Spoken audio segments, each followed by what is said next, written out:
Hi dears, എല്ലാവരും സുഖമായിരിക്കുന്നല്ലോ. അപ്പൊ നമ്മൾ ഇതുവരെ കുഞ്ഞു പിള്ളേർക്കുള്ള ഫ്രോക്ക് ചെയ്തിട്ടില്ല. ഞാൻ ഓർത്ത് ഇന്നൊരു ഫ്രോക്ക് ആയാലോ. ഈ സാരി കണ്ടപ്പോൾ ഞാൻ ഓർത്ത് ഈ സാരി വെച്ചിട്ട് നല്ല ഭംഗിയുള്ള ബോക്സ് പ്ലീറ്റ് ഒക്കെ കൊടുത്തുകൊണ്ട് നമുക്ക് ഒരു കുഞ്ഞു ഫ്രോക്ക് ചെയ്യാന്ന്. ഒരു 3-4 വയസ്സുള്ള പിള്ളേർക്ക് പാകത്തിന് നമുക്ക് ഒരു ഫ്രോക്ക് ചെയ്തെടുക്കണം. സിമ്പിൾ ഫ്രോക്കാണ്. അപ്പൊ സ്റ്റിച്ചിങ് പഠിച്ച് തുടങ്ങുന്നവർക്ക് നമുക്ക് സിമ്പിളായിട്ട് ചെയ്തെടുക്കാൻ പറ്റുന്ന ഒരു ഫ്രോക്ക്. ഞാൻ ചെയ്യുന്ന മെഷർമെന്റ് ഇതാണ് കേട്ടോ. ഫുൾ ലെങ്ത് 25 കൊടുത്തുകൊണ്ട് shoulder 9.5, arm round 11 inch, chest 24, waist round 22, yoke length 10 inch, ഫ്രണ്ടിന്റെ neck 4 inch, back neck 3 inch. ഇനി നമുക്ക് ആദ്യമേ തന്നെ ഈ സാരിയുടെ ബോർഡർ ഒന്ന് കട്ട് ചെയ്ത് മാറ്റണം. ബോർഡർ കട്ട് ചെയ്ത് മാറ്റിയിട്ടാണ് ഞാനിപ്പോൾ ഫ്രോക്ക് സ്റ്റിച്ച് ചെയ്യാൻ പോകുന്നത്. അപ്പോഴത്തേക്ക് ക്ലോത്തിന്റെ വീതി ഒന്ന് കുറയും, എന്നാലും ലെങ്ത് ഇതിൽ അത്യാവശ്യം ഉണ്ടല്ലോ. അതുകൊണ്ട് ഞാൻ ഫസ്റ്റ് തന്നെ ബോർഡറിന് കട്ട് ചെയ്ത് മാറ്റുവാണേ. നമുക്കൊരു 1.5 മീറ്റർ ഉണ്ടെങ്കിൽ ഇതുപോലൊരു ഫ്രോക്ക് സ്റ്റിച്ച് ചെയ്ത് എടുക്കാൻ പറ്റും. ലൈനിങ് അറ്റാച്ച് ചെയ്ത ഫ്രോക്കാണ് സ്റ്റിച്ച് ചെയ്യാൻ പോകുന്നത് കേട്ടോ. അപ്പം ഞാൻ ലൈനിങ്ങിനുള്ള ക്ലോത്തും ഈ സാരിയിലും തന്നെയാണ് എടുക്കുന്നത്. കാരണം ഇതിൽ നല്ല ലെങ്തി ആയിട്ട് ക്ലോത്ത് ഉള്ളത് കൊണ്ട് ഞാനിപ്പോൾ ലൈനിങ്ങിനും ഇതിലും തന്നെ എടുക്കുന്നത്. നിങ്ങൾ സ്റ്റിച്ച് ചെയ്യുമ്പോൾ ലൈനിങ്ങിന് സെപ്പറേറ്റ് എടുക്കണം, മെയിൻ ക്ലോത്ത് സെപ്പറേറ്റ്, അങ്ങനെ എടുത്തിട്ട് സ്റ്റിച്ച് ചെയ്യണം. ഞാനിപ്പോൾ ഇതിലൊന്ന് ഇങ്ങനെ കട്ട് ചെയ്ത് സ്റ്റിച്ച് ചെയ്ത് കാണിക്കുവാണേ. ഇനി നമ്മളിടുന്ന പ്ലീറ്റ്സിനെ ഡിപ്പെൻഡ് ചെയ്തിരിക്കും. പ്ലീറ്റ്സ് ഒത്തിരി വേണമെന്നുണ്ടെങ്കിൽ നമുക്ക് 2 മീറ്റർ വരെ ക്ലോത്ത് വേണ്ടി വരും. ഫസ്റ്റ് നമുക്ക് യോക്ക് ലെങ്ത് മാർക്ക് ചെയ്ത് കൊടുക്കണം. 10 ഇഞ്ചാണ്. ഷോൾഡർ ഭാഗത്തൊരു 1/2 ഇഞ്ച്, ലെങ്ത് ഭാഗത്തൊരു 1/2 ഇഞ്ച് തയ്യൽത്തുമ്പ് പോയി കഴിഞ്ഞാൽ നമുക്കൊരു 1 ഇഞ്ച് അങ്ങനെ പോകും. അപ്പോഴത്തേക്ക് 11 ഇഞ്ചാണ് ഞാനിവിടെ മാർക്ക് ചെയ്ത് കൊടുക്കുന്നത്. 11 ഇഞ്ച് മാർക്ക് ചെയ്ത് ഒന്ന് ചേർത്ത് വരച്ചു കൊടുക്കണം. ഇതിപ്പോ ലൈനിങ്ങിനാണ് ഞാൻ കട്ട് ചെയ്തെടുക്കുന്നത് കേട്ടോ. യോക്ക് ഏരിയയുടെ ലൈനിങ് പോർഷന് വേണ്ടിയിട്ടാണ് കട്ട് ചെയ്തെടുക്കുന്നത്. ലൈനിങ് കട്ട് ചെയ്തെടുത്ത ശേഷം നമുക്ക് മെയിൻ ക്ലോത്തിന് കട്ട് ചെയ്യാം. ഫ്രണ്ട് നെക്ക് ഞാനിവിടെ ഒരു സ്ക്വയർ ആണ് കൊടുക്കുന്നത്. 4 ഇഞ്ച് ലെങ്തിൽ ഒരു സ്ക്വയർ ഷേപ്പിലാണ് ഫ്രണ്ട് നെക്ക് ചെയ്യാൻ പോകുന്നത്. ബാക്ക് നെക്ക് 3 ഇഞ്ച് ലെങ്തിൽ റൗണ്ട് നെക്ക്. ഇപ്പൊ ഫ്രണ്ട് നെക്ക് 4 ഇഞ്ച് കൊടുത്തുകൊണ്ട് നമുക്കൊരു സ്ക്വയർ ആക്കി കൊടുക്കണം. അതിന് വേണ്ടിയിട്ട് വൈഡ് ഞാൻ 2 ഇഞ്ചാണ് കൊടുക്കുന്നത്. നെക്കിന്റെ വൈഡ് 2 ഇഞ്ച് കൊടുത്തുകൊണ്ട് ഇവിടെ ഒരു സ്ക്വയർ വരച്ചു കൊടുക്കണം. ഫ്രണ്ട് നെക്ക് സ്ക്വയർ ആണല്ലോ. ഷോൾഡർ 9.5, തയ്യൽത്തുമ്പ് കൂട്ടി 10 ഇഞ്ച് കൊടുക്കാം. 10ന്റെ ഹാഫ് 5 ഇഞ്ചാണ് നമുക്ക് ഇവിടെ മാർക്ക് ചെയ്യാനുള്ളത്. 5 ഇഞ്ച് മാർക്ക് ചെയ്ത ശേഷം ഒരു 1/2 ഇഞ്ച് താഴ്ത്തി സ്ലോപ്പ് കൊടുക്കണം. ആം റൗണ്ട് നമുക്കിവിടെ 5.5, ടോട്ടലാണ് 5.5. മേളിൽ നിന്ന് ഒരു 1/2 ഇഞ്ച് മാറ്റിയാണ് സ്ലോപ്പ് മാർക്ക് ചെയ്യുന്നത്. ഇതുപോലെ ഒന്ന് ചരിച്ച് വരച്ചു കൊടുക്കണം. Slope 1/2 inch. ഇപ്പൊ നമുക്ക് ഷോൾഡർ 5 ഇഞ്ച് കിട്ടിയ പോലെ തന്നെയാണ് ആം ഹോള് 5 ഇഞ്ച്, സ്ലോപ്പ് ആണ് 1/2 ഇഞ്ചിന് മാറ്റിയത്. Chest round total 24. ഇപ്പൊ 4ആയിട്ട് ഫോൾഡ് ചെയ്തിടുമ്പോൾ 6 ഇഞ്ച്. 6 ഇഞ്ചിന്റെ കൂടെ 1/2 ഇഞ്ച് ലൂസിങ് കൂടെ കൊടുത്ത് 1 ഇഞ്ച് നമുക്ക് തയ്യൽത്തുമ്പ് വേണം. തയ്യൽത്തുമ്പ് കൂടെ കൊടുത്തുകൊണ്ട് കണ്ടോ 6 ഇഞ്ച് ഇവിടെ മാർക്ക് ചെയ്ത് കഴിഞ്ഞ് 1/2 ഇഞ്ച് ലൂസിങ്ങും 1 ഇഞ്ച് തയ്യൽത്തുമ്പും കൊടുത്തിട്ടുണ്ട് ഞാനിവിടെ. സ്ലോപ്പ് മാർക്ക് ചെയ്ത പോയിന്റിൽ നിന്നാണ് നമുക്ക് താഴോട്ട് 5 ഇഞ്ച് ആം ഹോൾ മാർക്ക് ചെയ്യാനുള്ളത്. സ്ലോപ്പ് 1/2 ഇഞ്ച് പോയിട്ട് താഴോട്ട് 5 ഇഞ്ച് മാർക്ക് ചെയ്യണം. കണ്ടോ ഇവിടെ മാർക്ക് ചെയ്ത ശേഷം നമുക്ക് ചെസ്റ്റ് 6 ഇഞ്ച് ആയിരുന്നല്ലോ. 5 ഇഞ്ച് ആം ഹോൾ മാർക്ക് ചെയ്ത പോയിന്റിലോട്ട് ഇതുപോലെ ഞാനത് നീളത്തിൽ മാർക്ക് ചെയ്ത് കൊടുക്കുവാണേ. 6 inch chest, 1/2 inch losing, 1 inch നമുക്ക് തയ്യൽത്തുമ്പിന് വേണം. അത് കഴിഞ്ഞ് ആം ഹോൾ ഒന്ന് റൗണ്ട് ചെയ്ത് കൊടുത്താൽ മതി. ഈ കോർണറിലൊന്ന് 1 ഇഞ്ച് മാറ്റി നമുക്ക് ഇതുപോലെ ഒന്ന് റൗണ്ട് ചെയ്ത് കൊടുക്കണം. ഈ ലൂസിങ് 1/2 ഇഞ്ച് കൂടെ കൊടുത്തല്ലോ, ആ പോർഷനിൽ ഇതുപോലെ ഒന്ന് വളച്ച് വരച്ചു കൊടുത്തു വിട്ടാൽ മതി. യോക്ക് ലെങ്ത് നമ്മളിവിടെ 11 അല്ലേ ടോട്ടൽ കൊടുത്തത്. ഈ 11 കൊടുത്ത ഭാഗത്ത് യോക്കിന്റെ വൈഡ് കൂടെ മാർക്ക് ചെയ്ത് കൊടുക്കണം. ഞാനിപ്പോ വീഡിയോ ഈ പോർഷനിൽ ക്ലിയർ ആയിട്ട് കിട്ടിയില്ല, അത് ഞാൻ കണ്ടില്ല കേട്ടോ. ഞാൻ സ്റ്റിച്ച് ചെയ്യുമ്പോൾ അത് ക്ലിയർ ആയിട്ട് കാണിച്ചു തരാം. വേസ്റ്റ് റൗണ്ട് നമുക്ക് 22 ആയിരുന്നല്ലോ. 4ആയിട്ട് ഫോൾഡ് ചെയ്തിട്ടിട്ട് മാർക്ക് ചെയ്യുമ്പോൾ 5.5 കിട്ടും. അപ്പോൾ ഇവിടെ 5.5 ഇഞ്ച് തന്നെയാണ് ഇവിടെ മാർക്ക് ചെയ്ത് 1/2 ഇഞ്ച് ലൂസിങ്ങും 1 ഇഞ്ച് തയ്യൽത്തുമ്പും ചെസ്റ്റ് ഏരിയ മാർക്ക് ചെയ്ത് കൊടുത്ത പോലെ തന്നെയാണ് 5.5 ഇഞ്ച് നമുക്ക് വേസ്റ്റ് റൗണ്ട് മാർക്ക് ചെയ്ത് 1/2 ഇഞ്ച് ലൂസിങ്ങും 1 ഇഞ്ച് തയ്യൽത്തുമ്പും ആ ഭാഗത്തും മാർക്ക് ചെയ്ത് ആ 3 ലൈനും ഇതുപോലെ ഒന്ന് ചേർത്ത് വരച്ചു കൊടുക്കണം കേട്ടോ. ഈ ചെസ്റ്റിന്റെ 6 ഇഞ്ച് 1/2 ഇഞ്ച് ലൂസിങ് കൊടുത്ത ഏരിയയിലും അതുപോലെ തയ്യൽത്തുമ്പ് മാർക്ക് ചെയ്തല്ലോ 1 ഇഞ്ച്, അതാണ് ഞാനിവിടെ 3 ലൈൻ ഒന്ന് ചേർത്ത് വരച്ചു കൊടുത്തിട്ടുള്ളത്.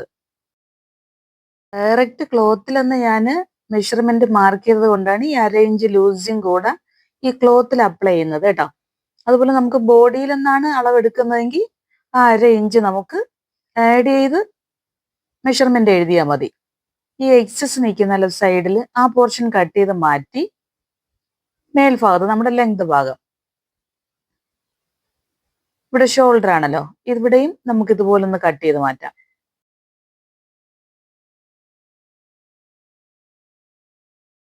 ഇനി ആം ഹോൾ കട്ട് ചെയ്യാം. ഈ മാർക്ക് ചെയ്തതിന്റെ പുറത്തൂടെ ഇതുപോലെ കട്ട് ചെയ്ത് വന്നാൽ മതി. ഷോൾഡർ സ്ലോപ്പ് കട്ട് ചെയ്യാൻ വേണ്ടിയിട്ട് ഈ മാർക്ക് ചെയ്തതിന്റെ പുറത്തൂടെ ഇതുപോലെ തന്നെ ചരിച്ച് ഇതും കട്ട് ചെയ്ത് മാറ്റാം.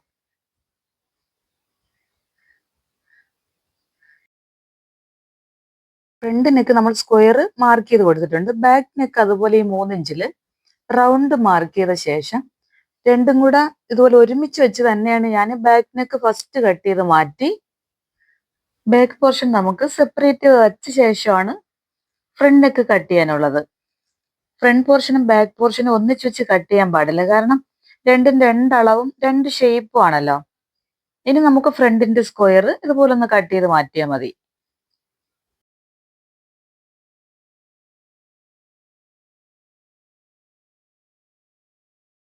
ഇതിപ്പോൾ ഞാൻ പറഞ്ഞല്ലോ ലൈനിങ് ആണ്. ഇനി നമുക്ക് മെയിൻ ക്ലോത്തിലോട്ട് ഇതിനെ കട്ട് ചെയ്തെടുക്കണം. അപ്പോൾ ഇതിനെ ഒന്ന് നിവർത്തിയിട്ട് നമ്മൾ ഏത് ക്ലോത്താണോ മെയിൻ ക്ലോത്ത് എടുക്കുന്നത് ആ ക്ലോത്തിലോട്ട് ഇതിനെ വെച്ചൊന്ന് മാർക്ക് ചെയ്ത് കൊടുക്കാം. ഫ്രണ്ട് പീസും ബാക്ക് പീസും കണ്ടോ, ഇത് രണ്ടും ലൈനിങ്ങിനാണുള്ളത്. അപ്പോൾ ഈ 2 പീസും മെയിൻ ക്ലോത്തിലോട്ട് സെപ്പറേറ്റ് വെച്ച് നമുക്ക് മാർക്ക് ചെയ്ത് കൊടുത്ത് കട്ട് ചെയ്തെടുക്കണം. ഞാൻ പറഞ്ഞല്ലോ സാരിയാണ് ഞാൻ എടുക്കുന്നത്, മെയിൻ ക്ലോത്തും ഞാൻ ഇതിൽ നിന്ന് തന്നെ കട്ട് ചെയ്തെടുക്കുന്നത്. നിങ്ങൾ കട്ട് ചെയ്യുമ്പോൾ ലൈനിങ് ഇതുപോലെ ചെയ്ത ശേഷം മെയിൻ ക്ലോത്ത് നിങ്ങൾ എടുക്കുന്ന മെയിൻ ക്ലോത്തിനകത്തോട്ട് ഇതുപോലെ ഒന്ന് വെച്ച് മാർക്ക് ചെയ്ത് കൊടുത്താൽ മതി. ഞാനിപ്പോൾ ആം ഹോൾ കണ്ടു 1/2 ഇഞ്ച് മാറ്റിയാണ് മാർക്ക് ചെയ്ത് കൊടുക്കുന്നത്, 1/2 ഇഞ്ച് കൂടുതൽ. അതുപോലെ നെക്ക് ഏരിയ ഇതിൽ നിന്ന് സെപ്പറേറ്റ് കട്ട് ചെയ്തെടുക്കുന്നില്ല. നമ്മുടെ ലെങ്ത് ടോട്ടൽ ലെങ്ത് ഉണ്ടല്ലോ 11 ഇഞ്ച്, 1/2 ഇഞ്ച് കൂടുതലാണ് ഞാനിപ്പോൾ മെയിൻ ക്ലോത്തിലോട്ട് മാർക്ക് ചെയ്ത് കൊടുക്കുന്നത്. കണ്ടോ, ഇതുപോലെ ഒന്ന് മാർക്ക് ചെയ്ത് ഈ ആം ഹോളും അതുപോലെ തന്നെ 1/2 ഇഞ്ചൊന്ന് കൂടുതലാണ് മാർക്ക് ചെയ്ത് കൊടുക്കുന്നത്. ഇനി നമുക്ക് ഈ മെയിൻ ക്ലോത്ത് ആ ലെങ്ത് ഭാഗത്തുനിന്ന് കട്ട് ചെയ്ത് മാറ്റാം. ഞാനിവിടെ നെക്ക് ഏരിയ ഇപ്പോൾ കട്ട് ചെയ്യുന്നില്ല, അതുകൊണ്ട് ഞാൻ ഫ്രണ്ട് പാർട്ടും ബാക്ക് പാർട്ടും ഒന്നിച്ചിട്ട് മാർക്ക് ചെയ്ത് കൊടുത്ത് രണ്ട് സെപ്പറേറ്റ് ചെയ്യുവാണ്. ഈ സൈഡിൽ ഫോൾഡ് ചെയ്തിട്ട് ഒന്ന് സെപ്പറേറ്റ് ചെയ്ത് ആം ഹോൾ ഒന്ന് കട്ട് ചെയ്ത് മാറ്റുന്നുണ്ട്. ഞാൻ പറഞ്ഞല്ലോ നമ്മുടെ ബോഡിയുടെ വണ്ണവും ആം ഹോളും എല്ലാം ഞാനിപ്പോൾ 1/2 ഇഞ്ച് കൂടുതലാണ് ഈ മെയിൻ ക്ലോത്തിലോട്ട് അപ്ലൈ ചെയ്ത് കൊടുത്തിട്ടുള്ളത് കേട്ടോ. കാരണം നമ്മളത് ഒന്നിച്ച് വെച്ച് സ്റ്റിച്ച് ചെയ്യുമ്പോൾ കറക്റ്റായിട്ട് കട്ട് ചെയ്തെടുക്കാം. ഇനി ഞാൻ ഫസ്റ്റ് കട്ട് ചെയ്ത് വെച്ച് ലൈനിങ് ഒന്ന് എടുത്തിട്ട് കൈക്കുഴിയൊന്നും കുഴിച്ചു കൊടുക്കുവാണ്. ഇത് നമ്മുടെ മെയിൻ ക്ലോത്ത് അല്ലേ, ഇതാണ് നമ്മുടെ ലൈനിങ്. ഫ്രണ്ട് പോർഷനാണ്, ഈ സ്ക്വയർ നെക്ക് ചെയ്ത പോർഷനാണല്ലോ നമ്മുടെ ഫ്രണ്ട് പോർഷൻ. ഇതിലോട്ട് കൈക്കുഴി ഒന്ന് 1/2 ഇഞ്ച് ഒന്ന് കുഴിച്ച് കട്ട് ചെയ്യുവാണേ. നമ്മൾ ലൂസിങ് മാർക്ക് ചെയ്തല്ലോ 1/2 ഇഞ്ച്, അവിടെ നിന്ന് ഇതുപോലെ ഒന്ന് വളച്ച് കട്ട് ചെയ്ത് കൊടുത്താൽ മതി. രണ്ട് സൈഡും ഇതുപോലെ ഒന്ന് 1/2 ഇഞ്ച് വെച്ച് നമുക്ക് കട്ട് ചെയ്ത് കൊടുക്കേണ്ടതുണ്ട്. ലൈനിങ്ങിനും മെയിൻ ക്ലോത്തിനും ഒരേ ക്ലോത്ത് ആയതുകൊണ്ട് ഇത് തിരിച്ചറിയാൻ വേണ്ടിയിട്ട് ഞാൻ എല്ലാം ഒന്ന് കൊടുക്കുകയാണ്. ഇത് ലൈനിങ് ആണ്, മെയിൻ ക്ലോത്തിൽ നമ്മൾ നെക്ക് കട്ട് ചെയ്തിട്ടില്ല, എന്നാലും ഞാനിപ്പോൾ ലൈനിങ് എന്ന് ഇവിടെ എഴുതി കൊടുക്കുകയാണ് കേട്ടോ. യോക്കേരിയുടെ ലൈനിങ്ങും മെയിൻ ക്ലോത്തും ഇതുപോലെ ഒന്ന് ഫോൾഡ് ചെയ്ത് മാറ്റി വെച്ച ശേഷം സ്കേർട്ട് ഏരിയ ഇനി അളന്നെടുക്കണമല്ലോ. അപ്പം ഞാനിവിടെ സ്കേർട്ട് ഏരിയയ്ക്ക് എടുക്കുന്നത് യോക്ക് ഏരിയയുടെ 3 ഇരട്ടിയാണ് എടുക്കുന്നത്. നമുക്ക് 2 ഇരട്ടി വേണമെങ്കിലും എടുക്കാം, ഞാനിവിടെ 3 ഇരട്ടി ക്ലോത്ത് എടുക്കുന്നുണ്ട് കേട്ടോ. ഈ ക്ലോത്ത് രണ്ടായിട്ടൊന്ന് ഫോൾഡ് ചെയ്ത് ഇട്ട ശേഷം നമ്മുടെ ഫ്രോക്കിൻ്റെ ടോട്ടൽ ലെങ്ത് 25 ഇഞ്ചായിരുന്നല്ലോ, 10 ഇഞ്ച് യോക്ക് പോർഷനിൽ പോയി ബാലൻസിന് നമുക്ക് 15 ഇഞ്ച്. അതിലൊന്ന് ലെങ്ത് ഭാഗത്ത് ഫോൾഡ് ചെയ്യാനായിട്ട് 2 ഇഞ്ച് വേണം, ഈ ഭാഗത്ത് 1/2 ഇഞ്ച് വേണം. അപ്പോൾ 17.5 ഇഞ്ച് ലെങ്തിലാണ് ഞാനിവിടെ മാർക്ക് ചെയ്ത് കൊടുക്കുന്നത്. ഈ 17.5 ഇഞ്ച് ലെങ്തിൽ തന്നെയാണ് ഞാൻ ഇതിൽ നിന്ന് 3 പീസ് കട്ട് ചെയ്തെടുക്കുവാണ് കേട്ടോ. രണ്ടായിട്ടാണ് ഫോൾഡ് ചെയ്തിട്ടേക്കുന്നത്, 3 പീസ് കട്ട് ചെയ്തെടുക്കുവാണ്. ഞാനിവിടെ പ്ലീറ്റ്സ് കൊടുക്കാൻ വേണ്ടിയിട്ട് 3 ഇരട്ടി ക്ലോത്ത് എടുക്കുന്നതുകൊണ്ടാണ് ഈ 3 പീസ് കട്ട് ചെയ്തെടുക്കുന്നത്. അതുപോലെ നമ്മുടെ വേസ്റ്റ് ഏരിയ 4ആയിട്ട് ഫോൾഡ് ചെയ്തിടുമ്പോൾ 5.5 inch plus 1/2 inch loosing plus 1 inch നമുക്ക് തയ്യൽത്തുമ്പോൾ ടോട്ടൽ 7 ഇഞ്ച്. 7 ഇഞ്ചിൻ്റെ 4 ഇരട്ടി, 4ആയിട്ട് ഫോൾഡ് ചെയ്തിടുമ്പോഴാണല്ലോ 4 ഇരട്ടി എന്ന് പറയുമ്പോൾ 28. 28ൻ്റെ 3 ഇരട്ടി ക്ലോത്ത് വേണം നമുക്ക് ഇതുപോലെ പ്ലീറ്റ്സ് ഇട്ട് കൊടുക്കാനായിട്ട്. ബോക്സ് പ്ലീറ്റ് അത് ഞാൻ നല്ല വീതിക്ക് കൊടുക്കുന്നതുകൊണ്ടാണ് ഞാനിവിടെ 3 ഇരട്ടി കൊടുക്കുന്നത്. 28 നമ്മുടെ ടോട്ടൽ യോക്ക്.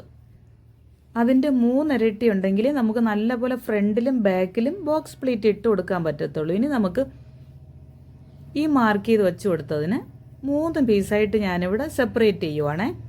സെപ്പറേറ്റ് ചെയ്ത ശേഷം നമ്മൾ യോജിപ്പിച്ച് 3 പീസ് ഒന്നിച്ച് യോജിപ്പിച്ചാണ് സ്റ്റിച്ച് ചെയ്യുന്നത്.